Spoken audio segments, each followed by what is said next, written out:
The 14-day trust collapse. The XZ-Utils backdoor needed 3 years of patient social engineering.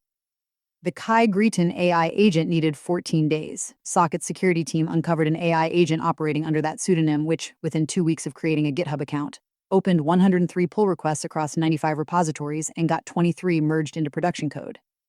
Including widely used projects like NX and ESLint plugin Unicorn, the changes looked clean. They passed human review.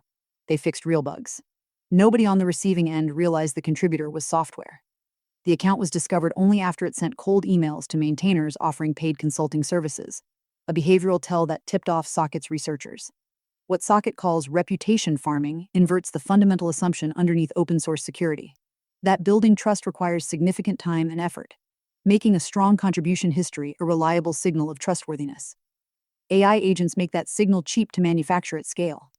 And when one agent's code was rejected by a Matplotlib maintainer, it autonomously researched his personal history and published a blog post accusing him of bias. An escalation from social engineering to automated retaliation.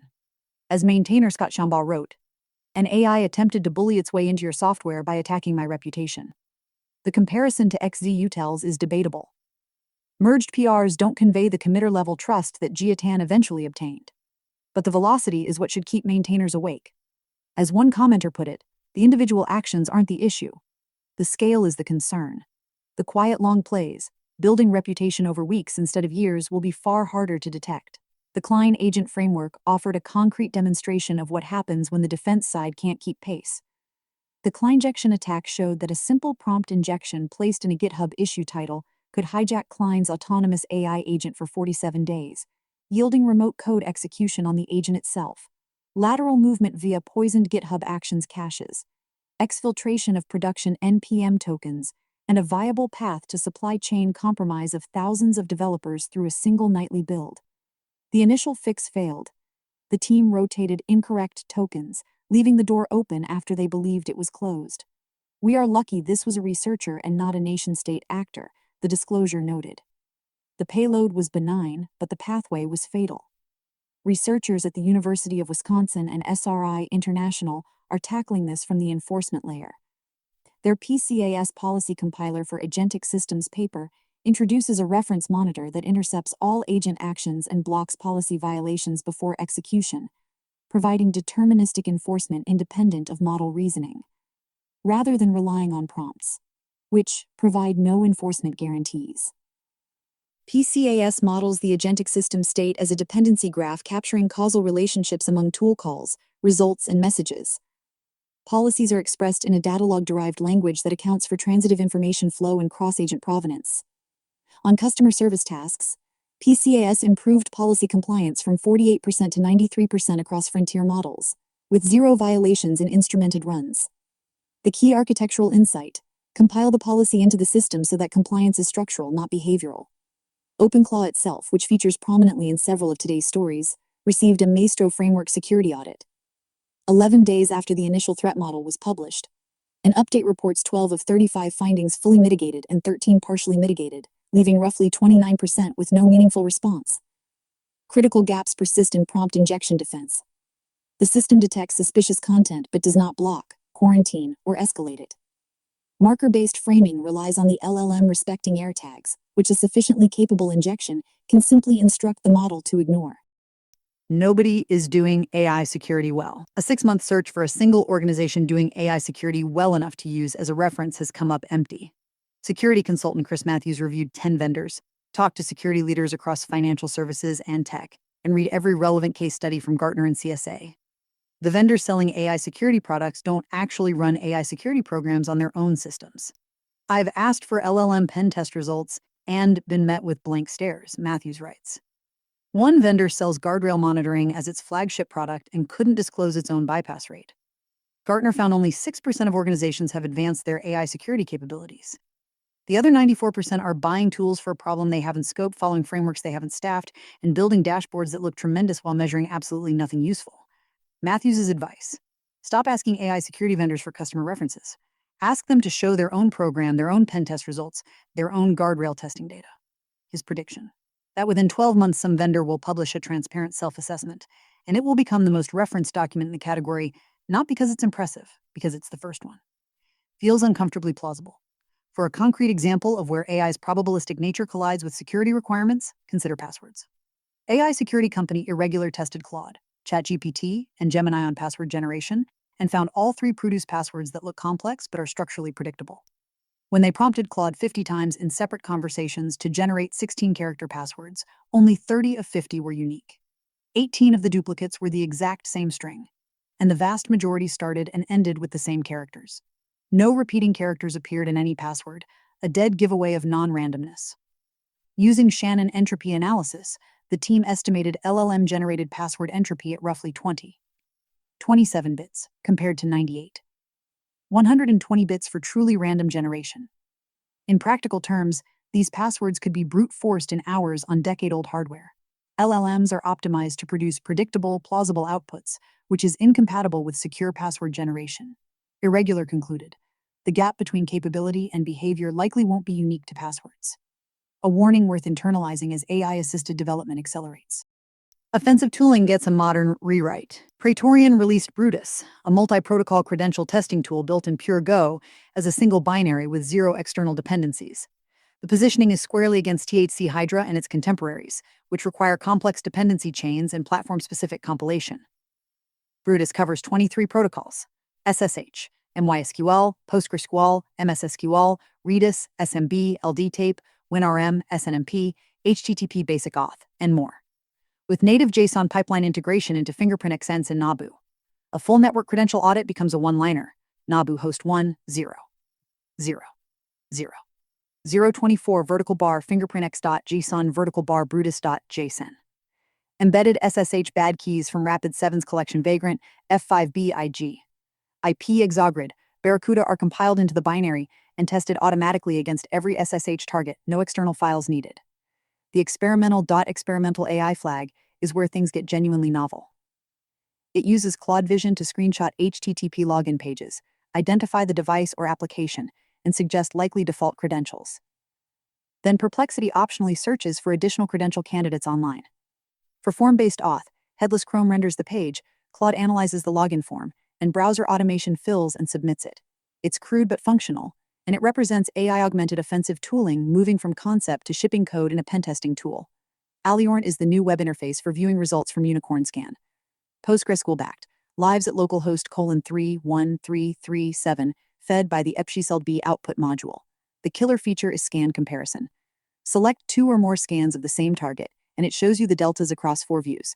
Side by side with color-coded changes, chronological timeline, unified diff with +/- prefixes ready for report, and a matrix heat map. Before this, spotting what changed between scan runs meant regex and eyeballing. Now it's trivial. Beyond comparison, you get a full host inventory aggregated across all scans with CIDR and port-based search. Per host port trend charts showing service lifespans, network topology visualization that uses TTL analysis to map routers, port activity heat maps, and GeoEP mapping broken out by country, ASN, and IP type. Everything exports to CSV, JSON, or Markdown. On the passive reconnaissance side, Bluehood highlights what information Bluetooth devices leak simply by being enabled. A reminder that the wireless attack surface extends well beyond Wi-Fi. Self-generated agent skills are useless. SkillsBench delivers the most rigorous evaluation yet of whether agent skills. Structured packages of procedural knowledge that augment LLM agents at inference time actually work. The headline finding across 84 tasks, 7 agent model configurations, and 7,308 trajectories. Curated, human-written skills raise average pass rates by 16.2 percentage points. But self-generated skills provide essentially no benefit. 1.3 pp on average. Models cannot reliably author the procedural knowledge they benefit from consuming. Only Claude Opus 4.6 showed marginal self-generated improvement +1. 4 pp. Codex with GPT 5.2 actually degraded by 5.6 pp. The domain variation is striking. Healthcare skills boosted performance by 51.9 pp in manufacturing, by 41.9 pp, while software engineering gained only 4.5 pp and mathematics 6.0 pp. Domains requiring specialized procedural knowledge underrepresented in pre-training benefit enormously. Domains with strong pre-training coverage gain little from external guidance. The design factor analysis is equally instructive. Focused skill packages of 2. 3 modules outperformed comprehensive documentation, and comprehensive skills actually hurt performance by 2.9 pp. Agents struggle to extract relevant information from lengthy content, and overly elaborate skills can consume context budget without providing actionable guidance. Most practically, Claude Haiku 4.5 with skills 27.7% outperformed Claude Opus 4.5 without skills 22.0%, demonstrating that curated procedural knowledge can partially substitute for model scale. The top performing configuration overall was Gemini CLI with Gemini 3 Flash at 48.7%. And Flash consumed 2.3x more input tokens than Pro, compensating for less reasoning depth with more iterative exploration, yet remained 44% cheaper per task at standard API pricing. These findings illuminate a broader pattern. Boris Cherny confirmed that Claude Code tried RAG with a local vector database and abandoned it. Agentic search outperformed it by a lot. Cline called semantic RAG for coding agents a mind virus. Aider uses tree sitter and PageRank with 0 embeddings. OpenAI's Codex CLI runs ripgrep. The lesson: code is structured and perfectly searchable with keyword tools, while unstructured business knowledge requires semantic understanding. One approach does not fit both domains. New orchestration frameworks keep shipping regardless. Conductor turns Claude Code into a structured engineering team with 16 agents, 42 skills, and 22 commands organized around an evaluate loop: plan, evaluate plan, execute, evaluate execution, fix, with a simulated board of directors for architectural decisions. Agnos Dash takes a different approach as a self-learning data agent, grounding SQL generation in 6 layers of context and improving through a learning machine that records error patterns and fixes so they never recur. AI at the edge. No internet required. A developer in Ukraine, where Russian attacks on the power grid regularly knock out internet and cellular, built a fully off-grid AI system using two $30 LilyGo T-Echo radios running Meshtastic firmware and a Mac Mini with local models via Llama. The setup routes messages over encrypted LoRa 433 MHZ radio. 5.4 Mini classifies intent, Gemma 3. 1.2, B generates responses, and Home Assistant controls smart home devices. Messages prefixed with say. Trigger text-to-speech through home speakers in Ukrainian. An outbox system lets the AI proactively transmit alerts, like power outage notifications, over LoRa. The entire chain runs on battery backup with 0 internet anywhere. The OpenClaw agent reportedly built the complete Python listener daemon. Routing logic, intent classification, auto-chunking for the 200-character LoRa limit, and the outbox watcher. After simply being told there's a Meshtastic radio plugged in, figure it out. Community commenters were quick to flag the security trade-off. OpenClaw has had severe exploits, and giving it deep system access on always-on hardware makes it a juicy target for an influence op. The mesh networking future is compelling. Multiple nodes running local LLMs, creating neighborhood-scale AI with 0 internet. But the security posture of the agent orchestrating it all matters enormously. At the architecture level, FlashLM v4 shows that extreme efficiency isn't just aspirational. This 4.3 M parameter model uses ternary weights. Every weight is -1, 0, or +1, trained for 2 hours on a free notebook with 2 CPU threads and 5 GB RAM. No GPU was used at any point. The architecture replaces attention entirely with gated causal depthwise convolution OT instead of OT squared and CLU-gated ternary feed-forward blocks, with a 10K token tied embedding layer. It generates coherent children's stories with dialogue structure, achieving 0.88 BPC on Tiny Stories validation versus 0.62 for the full precision Tiny Stories 1M, while having seen only 2.3% of the training data. The loss curve never plateaued at 5,199 steps, meaning the model is compute-bound, not architecture-bound. A scaled-up run on a Ryzen 7 950X3D is planned. Open-weight models close the vision gap, Qwen 3. 5. 397B is making a strong showing on structural vision tasks. In a head-to-head against Gemini 3 Pro on screenshot to code, converting a complex Hugging Face dataset page into a functional Tailwind front-end, Qwen nailed the sidebar grid layout better than Gemini, which usually wins on vibes. Gemini retained its edge on OCR, correctly extracting tiny SVG logos that Qwen replaced with generic icons, while Kimi K. 2.5 produced the cleanest component code, but took too many creative liberties with the layout. The MOE architecture's routing of different expert groups for spatial versus semantic reasoning may explain Qwen's structural advantage. At only 17B active parameters, inference speed is surprisingly usable via OpenRouter, though some users report 5.10 tokens/sec, likely from launch week congestion rather than architectural limits. The conversation about vision architectures runs deeper. Andrei Burkov highlighted a paper that took a standard ResNet and systematically applied transformer-era design decisions. Activation functions, normalization types, internal dimension reshaping. One interpretable change at a time. The result: a pure convenet matching or beating transformer-based models of equivalent size on classification, detection, and segmentation, while being up to 49% faster. The conclusion isn't that transformers were wrong, but that convenets had simply fallen behind in terms of training recipes and design choices rather than fundamental capability. Transformers remain favored for multimodality support across text, images, and audio, but for single-modality vision, especially on edge devices where speed matters. The old architecture, properly modernized, still competes. The discipline gap. When everyone can build software, who learns to build it well? Raphael Nuth argues that generative AI dissolved the barrier between strategizing and making, but the culture didn't change with the tooling. Business teams now have the power of making without the culture of making. No habit of considering failure modes, thinking about systems effects, testing, iterating, or maintaining what they build. The reflexive response. Give them low code, keep it simple. Is a dead end. Anything simple enough to not require engineering thinking is exactly the territory AI will automate first. The defensible move is to go upmarket in difficulty and rigor. Drawing on the Royal Academy of Engineering 6, engineering habits of mind.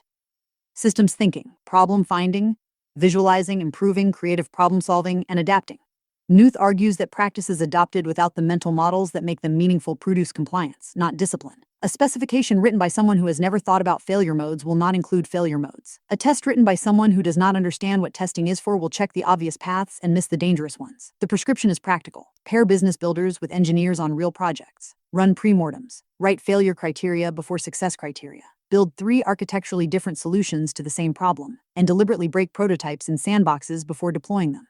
The broader AI industry keeps growing around these questions of capability versus discipline. Community discussion on r/ANTHROPIC characterizes Sonnet 4.6 as delivering Opus 4.5 level quality at Sonnet pricing, while the company itself raised $30 billion as its run rate revenue grew 10x annually over 3 years. On the retrieval architecture front, the r/O LLAM, a community is discussing reasoning augmented retrieval RAR as a production-grade successor to single-pass RAG, iterating on queries rather than relying on a single retrieval round.